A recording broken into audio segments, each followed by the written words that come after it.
Okay, better late than never. Better late than never. I have recently started watching Married at First Sight, and I was like, listen, we have to talk about it. We have to talk about it. So here is my recap of episode 7, season 19, Married at First Sight. Okay, first couple I want to talk about is Willie and Brittany. Oh my gosh. Oh my gosh. Really gives me anxiety. He gives me anxiety. I don't know if he's like this or he is quiet because of the camera, the pressure of having camera follow him around. But yeah, ever since their honeymoon, things have just not been going the greatest for this couple. Now they did got to be intimate in their honeymoon, and this is the start of their problem. After the intimacy, it seems like Brittany was concerned about the fact that they did the deeds without taking necessary precautions. It was unprotected, and she was worried about pregnancy, if she could be pregnant. And Will's response to that was, okay, then. This means we should never do it ever again. And Brittany did say that this is a trigger for her because in the past she has felt rejected by men, and apparently this has happened to her before, where a man just rejects her and be like, "Listen, we will never do it again," after they have done it once. And I think they have like a huge communication problem. But for me, one thing that's just really threw me off with Willie is when Brittany took him to her house. Oh my gosh, this man was emotionless. Like he showed no emotions whatsoever. He never hyped the girl for purchasing a house. Purchasing a house is a big deal, Willie. He never hyped her. Nothing whatsoever. He just stood there and have no emotions whatsoever. And I was just eyeing him like, you're not even gonna say your house looks nice or something. Say something. And then we have Rhoda and Jets. Rhoda is a 60-year-old woman. I love her. Honestly, I do love her for being 60 and looking for love. This is so cute. However, I'm like, Rhoda, are you sure you're looking for a husband? Like, are you sure you're looking for a husband? Especially the fact that she rejected the idea of them staying together. She goes like, I'm not sure if I'm ready to share my house with someone else. I'm like, ma'am, you do know what marriage is, right? You do know what marriage is, right? You have to stay with someone. You have to. You signed up for marriage. You have to share your house with someone. That's what marriage is. And I honestly don't know. For me, she gives bossy, and it's giving Jets is willing to be bossed by Rhonda for as long as it takes. And I really don't know how long can Jets hold on to Rhonda being bossy. I honestly don't feel like Rhonda came to the right show. Was she really looking to date? I would assume that perhaps maybe she just wanted to be in a relationship. She just wanted to be in a relationship. She's getting a little bit bored. And then we have Belinda and Chad. These two are my favorite. And then we have Jalen and Josh. They are just my favorites as well. Okay. Now, it seems like Chad is a chef, but Belinda has complimented Jed.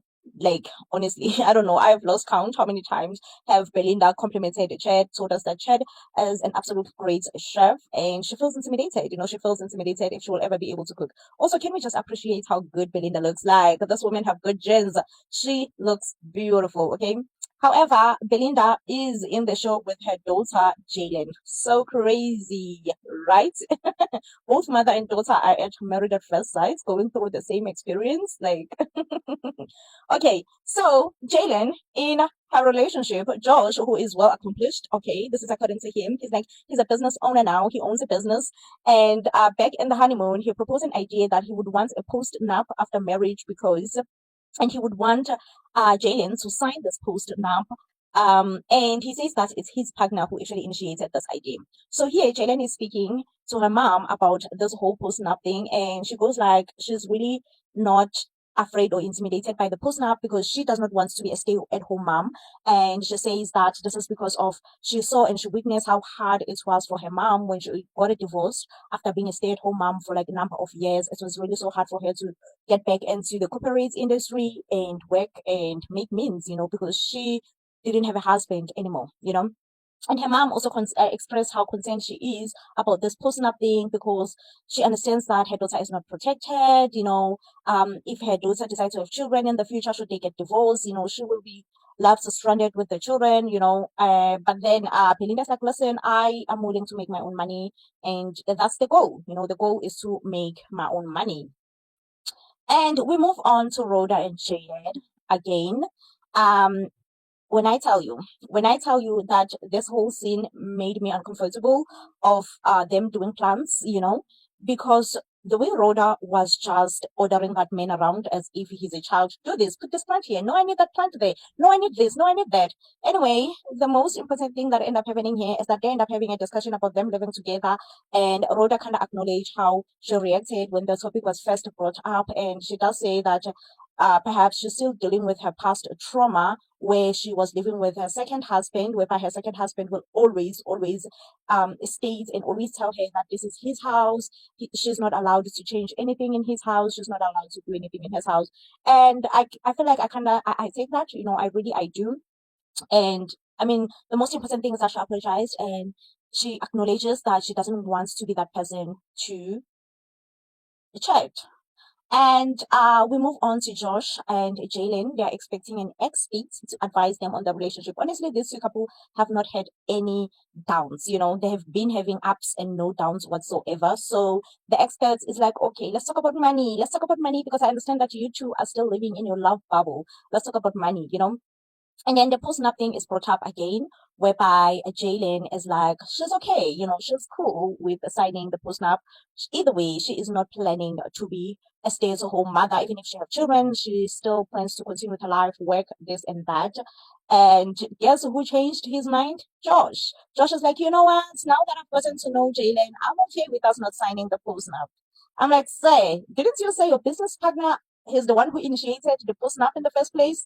Like, this then tells me that this probably means that Josh was expecting to meet a gold digger. But also, I understand where he's coming from. He did state that growing up, he was very much poor. He really did not have much, and he has to build everything from scratch. And I think let me just give him a benefit of the doubt. He wanted to protect his hard-earned money, and he knows how it feels like to be lacking money. As he like emphasized how poor he was growing up. So it's okay, Josh, but I feel like you just should be honest and like, listen, I came to this experience not knowing what kind of a person I'm going to meet. And I therefore made a decision that I'm going to protect my money. Now that I have gotten to know you, Jalen, I feel comfortable and safe into saying, it's okay, we will not sign the post-nap anymore. Babe, just be an honest person, really, really, you lose nothing. You lose absolutely nothing. So that is that when it comes to Jalen and Josh. There won't be a post nap anymore. Yay, I am so happy for them. These are the couple that I'm honestly rooting for them. If they do not get married, not get married, if they get divorced by the end of this experience, like I will be hatched. I will be crushed because I am rooting for Jalen and Josh. They are just so cute together. They make a lot of sense together. So yeah. Up next we have Brittany, who is on the video call with Will. So it seems like Will, he have a job that sometimes requires him to travel. So he is out on a business trip. He's traveling due to work.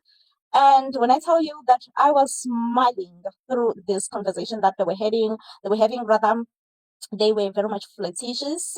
This was so cute to watch. Like that was so beautiful to watch. And I'm like, sometimes it happens. It happens that the couple they really start at the weakest, like at their lowest, and they work their way up. They work their way up. And I would like to say, Will and Brittany have both worked their way up on this relationship. You know, Girl also told us that she is not being starved anymore. You could tell. You could tell that she was being starved when Will was like, it is what it is, we will not do it anymore. I love how Brittany keeps on complimenting this man. One thing about Brittany, she will compliment you. She will compliment you. Now, Betsy, Derek, and Megan, they give me anxiety. This two gives me anxiety. And one thing that gives me anxiety is because they are both 38. And I'll speak on both of them. Derek is super, super ready to start a family. He says he has done most things. He has traveled. He has become successful, in building his business. He's ready to just, settle down and start a family. Megan, same thing. She is super, super, super successful. I saw her house. Her house is super cute. And she's ready to start a family. She even went as far as getting her eggs frozen because she's a woman. Being a woman means your biological clock works against you. But when the topic of having kids is being brought up, somehow Derek feels like he did not get, I don't know, but he did not get reassurance from Megan that she really does want kids, you know. So he brings it up and says he was having a discussion with his friends and the topic of a family came up, and he still doesn't know if Megan wants kids. Megan is like, "What are you talking about, dude? I want kids. I want kids, and I told you that I want kids. I even went as far as getting my eggs frozen." So they got into a huge argument where Megan was like, "Listen, I'm feeling irritated. I'm feeling irritated because I have to repeat myself." Honestly speaking, when it comes to these two, I get why they're arguing so much. You know, both of them, they have lived almost their whole life. They are 38. They are almost 40. You know, they are almost 40. So they have lived their whole life single, you know, and being in a relationship and learning a new thing called compromise. It's something that they are not familiar with, and both of them, especially Megan. And I'm like, okay, I will give her benefits of the doubt. She is a horrible communicator, but that's probably because she have not been in a relationship like in forever, you know. And yeah, I think one thing that they're arguing about here is something that I also do not get. I don't understand why they're arguing. I mean, Derek himself, he's like, I will not apologize because I do not see how am I wrong, you know? And I think this just triggers Megan. And Megan even called Derek to the bedroom just so that they can have like a huge argument, like a biggest argument of, I think, of their relationship. You know, Megan just exploded and be like, dude, I don't like you having conversation with other people when you haven't had a conversation with me, and when I have told you already that I want kids. Anyway, that is on that. When it comes to Married at First Sight, season 19, episode 7, that's a lot. It's a lot. Please do comment down below. Tell me, which couple are you rooting for?